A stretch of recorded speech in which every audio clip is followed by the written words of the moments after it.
Haleluya, puji Tuhan, salam sejahtera bagi kita semua keluarga GPDI El Shaddai Magelang. Menikmati setiap kebenaran firman Tuhan, biarlah kita terus mengalami renew, terus alami pembaruan bersama dengan Tuhan setiap hari. Bapak Ibu Saudara, mari menikmati Renungan 79 menggunakan 365 hari yang mengubahkan setiap kehidupan kita. Bapak Ibu Saudara, saat ini saya memberi judul renungan kita, yaitu syarat. Saat ini kita tiba pada pembacaan kita di dalam kitab Ibrani, pasalnya yang keempat. Kalau kita observasi pasal yang keempat ini dengan judul yang diberikan oleh Lembaga Alkitab Indonesia adalah Hari Perhentian yang Disediakan Allah. Ini merupakan surat yang ditulis oleh Rasul Paulus bagi orang-orang yang ada di Ibrani. Dan tentunya ini juga ditujukan kepada kita semua. Di dalam Ibrani ini berisi tentang pengajaran, tentang nasihat-nasihat, tentang teguran-teguran yang ditujukan kepada orang-orang yang ada di Ibrani dan kepada Bapak Ibu Saudara dan kepada saya. Mari kita lihat di dalam Ibrani 4 ayatnya yang pertama. Sebab itu baiklah kita waspada supaya jangan ada seorang di antara kamu yang dianggap ketinggalan, sekalipun janji akan masuk ke dalam perhentiannya masih berlaku. Bapak Ibu Saudara, ada hari perhentian Allah. Apa arti dari hari perhentian Allah? Hari perhentian Allah ini dihubungkan dengan parousia, atau yang biasa disebutkan dengan hari kedatangan Yesus yang kedua kali. Rasul Paulus dalam pasal ini menasehatkan kepada kita dan kepada orang-orang di Ibrani pada saat itu, jangan sampai di antara kita ada yang ketinggalan pada saat hari itu, pada saat hari kedatangan Tuhan yang kedua kali. Dikatakan jangan di antara kita dianggap ada yang ketinggalan pada hari itu. Kalau kita terus observasi, kita lihat di ayatnya yang ke-8. Di sana dikatakan sebab andai kata Yosua telah membawa mereka masuk ke tempat perhentian, pasti Allah tidak akan berkata-kata kemudian tentang hari lain. Dalam pasal ini juga menyinggung tentang Yosua. Seperti Yosua yang memimpin bangsa Israel, Bapak Ibu Saudara. Mereka memasuki tanah Kanaan, tapi kenyataannya tak semua memasuki tanah Kanaan atau tanah perjanjian itu yang diberikan, yang dianugerahkan oleh Tuhan. Mereka ada yang tertinggal. Di padang gurun ada yang dicobai dan jatuh. Kenapa Bapak Ibu Saudara? Karena mereka merupakan orang-orang yang tertinggal. Karena mereka tidak menjadi taat. Karena mereka tidak melakukan apa yang menjadi kebenaran Tuhan. Apa yang difirmankan oleh Tuhan bagi mereka. Demikian pada hari perhentian Allah Bapak Ibu Saudara. Pada waktu kedatangannya nanti tidak semua orang dapat memasukinya. Siapa mereka? Mereka adalah orang-orang yang tidak setia. Mereka adalah orang-orang yang jatuh oleh berbagai godaan dan cobaan di dalam kehidupan mereka. Dan Rasul Paulus mengingatkan kepada kita hari ini lewat kebenaran firman Tuhan, jangan sampai kita dikatakan adalah orang-orang yang tertinggal pada waktu itu. Apa interpretasinya lewat kebenaran firman Tuhan ini? Karena itu sebagai orang percaya kita harus berusaha agar ikut masuk pada hari perhentian Allah. Judul renungan kita tadi adalah syarat. Syarat ini adalah ketentuan atau sesuatu yang wajib untuk dipenuhi, sesuatu yang wajib untuk dilakukan, guna memungkinkan suatu proses menjadi berhasil atau diperkenankan. Jadi apa syarat supaya kita tidak menjadi orang-orang yang dikatakan orang-orang yang ketinggalan? Dalam perikop ini memberikan kita beberapa syarat. Kita akan melihat dari ayat-ayat, ya, ayat per ayat. Yang pertama, syarat supaya kita tidak menjadi orang-orang yang ketinggalan, yang pertama, waspada. Ayat yang pertama tadi mengatakan, sebab itu baiklah kita waspada supaya jangan ada seorang di antara kamu yang dianggap ketinggalan, dan seterusnya.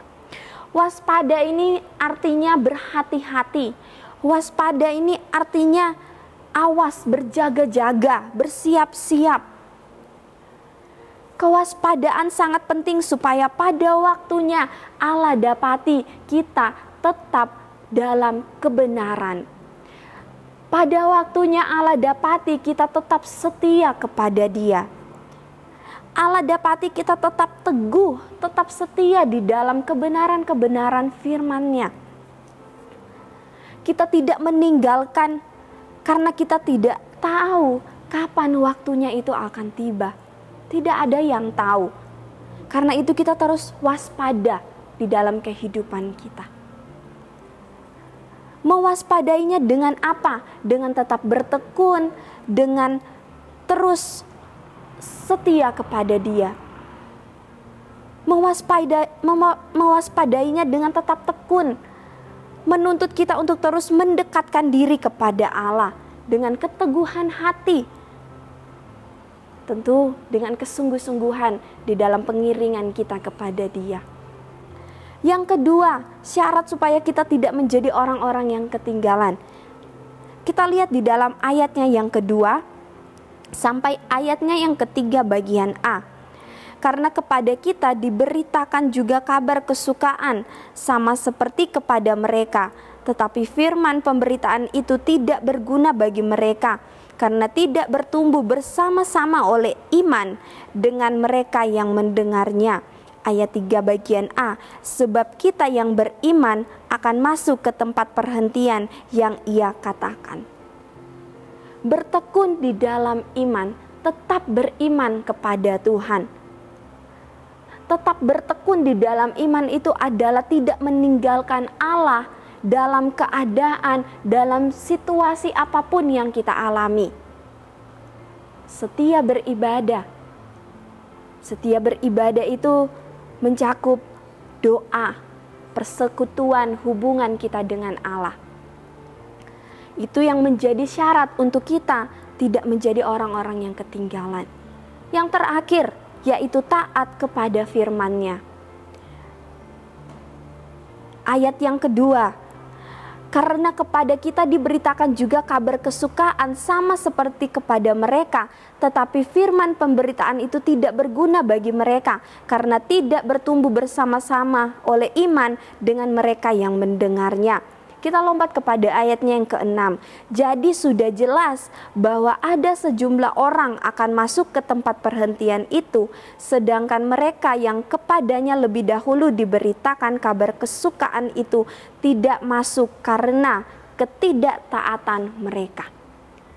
Jadi syarat untuk kita tidak menjadi orang-orang yang tertinggal adalah tetap taat kepada Allah, tetap taat kepada firman-Nya, apa yang sudah diberitakan, apa yang sudah difirmankan.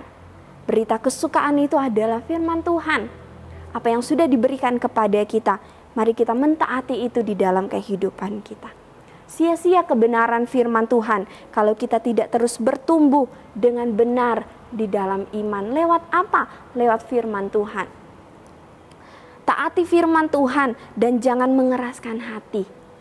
Orang yang mengeraskan hati itu yang sudah tahu firman tetapi tidak mau melakukannya. Yang sudah tahu firman tetapi tidak mau atau terus melanggar kebenaran firman Tuhan itu. Firman Tuhan itu membuat kita terus bertumbuh dan membentuk kita menjadi serupa dengan karakter Kristus. Bapak Ibu Saudara, ketaatan kepada firman Allah menjadi syarat menentukan siapa yang akan masuk pada perhentian Allah.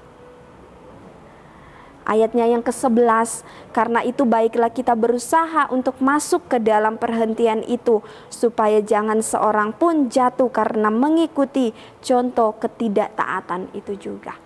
Mari kita terus taat kepada firman Allah. Mari kita terus waspada aplikasinya di dalam kehidupan kita. Bagaimana agar kita dapat menikmati hari perhentian yang disediakan Allah, yaitu penuhi syarat untuk tetap waspada, untuk terus beriman kepada Tuhan dalam keadaan dan situasi apapun.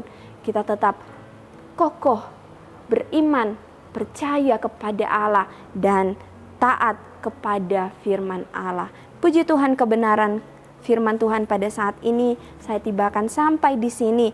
Biar kiranya ini dapat terus memberkati setiap kehidupan kita, Bapak Ibu Saudara. Biar kiranya firman itu yang terus memberi pertumbuhan kepada kita, mengubahkan setiap kehidupan kita, dan kita terus melakukan apa yang menjadi kebenaran-kebenaran firman Tuhan. Puji Tuhan, terima kasih telah mengikuti Renungan 79. Kiranya dapat menjadi berkat bagi kita semua, Bapak Ibu Saudara-saudari yang ingin didoakan untuk pokok-pokok doa tertentu, yang ingin menceritakan kesaksian, baik mujizat kesembuhan, pemulihan masalah keluarga, dan lain sebagainya, dapat disalurkan melalui chat WhatsApp di nomor 0813 2742 0088. Puji Tuhan, mari kita akan satukan hati kita dan kita berdoa. Satu hari lagi Engkau anugerahkan di dalam kehidupan kami. Sungguh kami bersyukur kepadamu, Bapa yang baik. Terima kasih untuk kebenaran firman-Mu pada saat ini, mengajarkan, mengingatkan kepada kami untuk terus kami memperhatikan hidup kami. Kami terus waspada, berjaga-jaga, supaya kami tetap setia kepada Engkau, supaya kami tetap beriman teguh di dalam Engkau, supaya kami dapat terus mentaati setiap apa yang menjadi tita-tita kebenaran firman-Mu. Bapa, terus berkati keluarga GPDI El Shaddai Magelang. Biar kiranya berkat yang daripada Allah, kesehatan dan kekuatan terus menyertai kami hari ini, besok, dan seterusnya. Tuhan, kami menikmati kasih dan kemurahan-Mu. Ya Tuhan, betapa mulianya nama-Mu di seluruh bumi. Keagungan-Mu yang mengatasi langit dinyatakan. Dari mulut bayi-bayi dan anak-anak telah Kau letakkan dasar kekuatan. Kami mengucap syukur kepadamu ya Bapa, di dalam nama Tuhan Yesus Kristus. Haleluya. Amin.